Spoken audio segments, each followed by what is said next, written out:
In the year 2000, around 35% of Indian youth were unemployed. By 2022, the number almost doubled.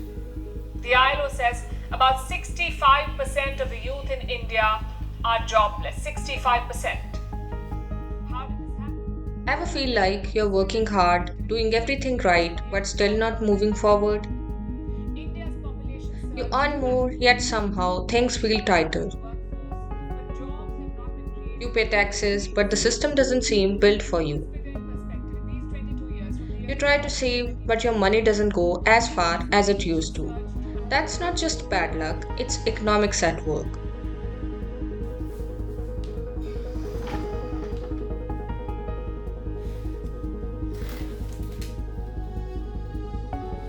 After spending 3 years diving deep into this subject, I've realized that economics isn't just about markets or policies.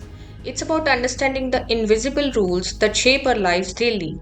In this video, I'll share 5 powerful concepts that can help you make sense of the system and maybe even find a way to rise above it.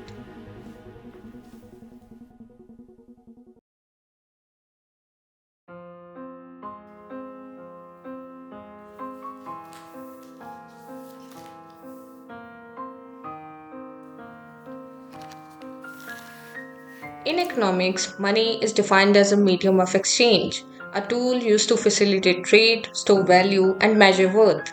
But somewhere along the way, many people start treating money not as a tool but as the ultimate goal in life. And when that happens, everything else starts to revolve around it.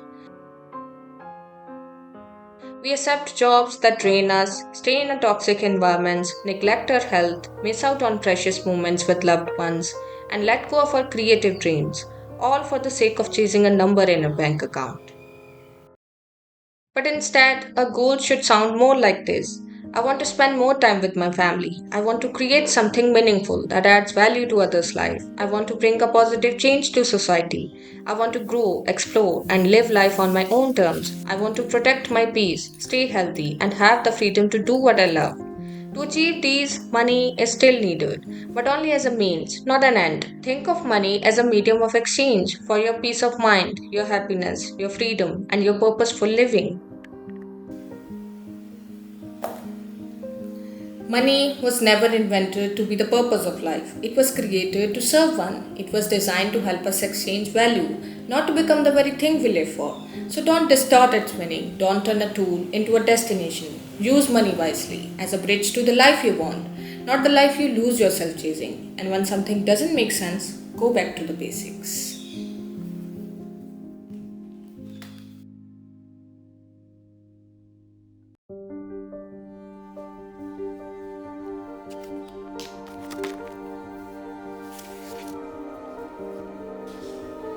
Most people look at their salary and assume they're earning more year after year. But what they often ignore is inflation. That's where the difference between nominal income and real income comes in. Nominal income is the number you see on your paycheck. Real income is what that money can actually buy.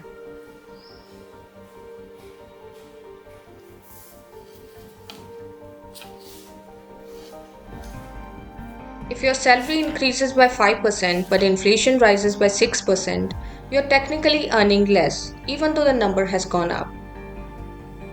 This gap is something many in the middle class aren't aware of.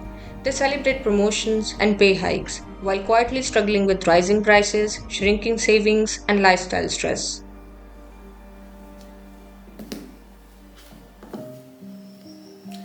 So, to break free, we need to shift our focus from just earning more to preserving and growing our purchasing power. That means tracking inflation, spending more consciously, investing in assets that beat inflation, becoming financially aware, and questioning whether a high paying job is actually better if it comes with higher costs of living and lower quality of life.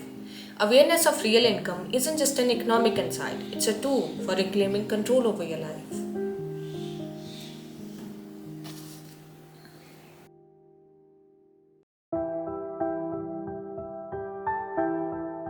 Does India's tax system favor the rich or the middle class? Have you ever really thought about that? On paper, India's tax system looks fair, progressive even, but in practice, it quietly favors the rich. The wealthy often find legal ways to reduce their tax liability through exemptions, capital gains, or simply by not being salaried. Then there are indirect taxes like GST, which treat a billionaire and a daily wage worker the same. How? Both pay the same tax on a 30 rupee soap, but for one it's nothing, for the other it's a chunk of their daily earnings. Meanwhile, the salaried middle class, the most honest and compliant group, ends up carrying the weight. Taxes are deducted before their salary even hits the bank, and they have fewer loopholes or benefits to rely on. And large companies, even when they earn massive profits, often don't share the gains with their employees through fair salary hikes. And when they do, the raises really keep up with the rising cost of living.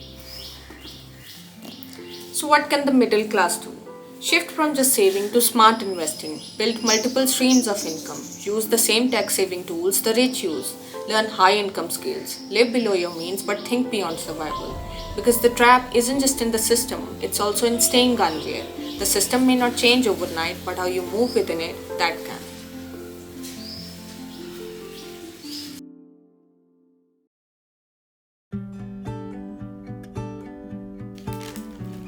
You spend your entire Sunday scrolling on your phone. It felt like a break, but what did you give up?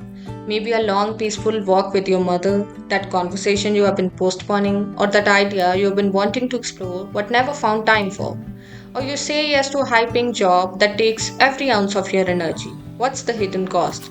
Perhaps the passion project you always dreamed of, the time you could have spent with your family, the quiet, balanced life you once imagined.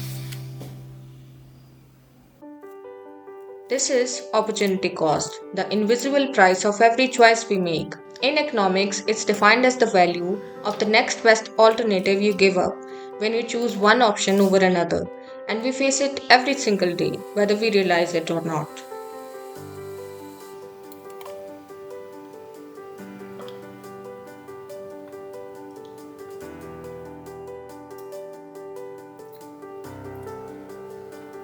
Here's the thing. Opportunity cost isn't meant to make you feel guilty. It's meant to make you aware. It's a powerful lens to live more intentionally. Before saying yes to something, ask yourself, what am I giving up by saying yes to this? Because doing more isn't always better. Doing what matters is. It's about protecting your time, your energy, your attention. It's about choosing with clarity, not just out of habit.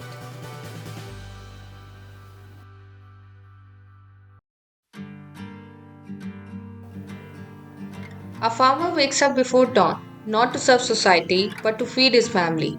A coder builds an app to solve his own problem and ends up helping millions. A potter shapes clay to earn a living and unknowingly fills homes with beauty. None of them set out to change the world, they simply did what made sense to them.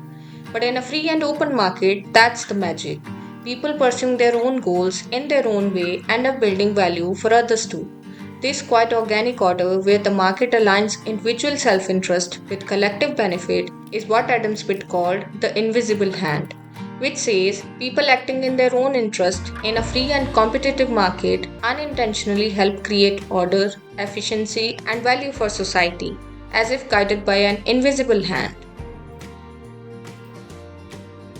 So, yes, follow your passion, solve your own problems, build the life you dream of, but do it with integrity, intention, and awareness.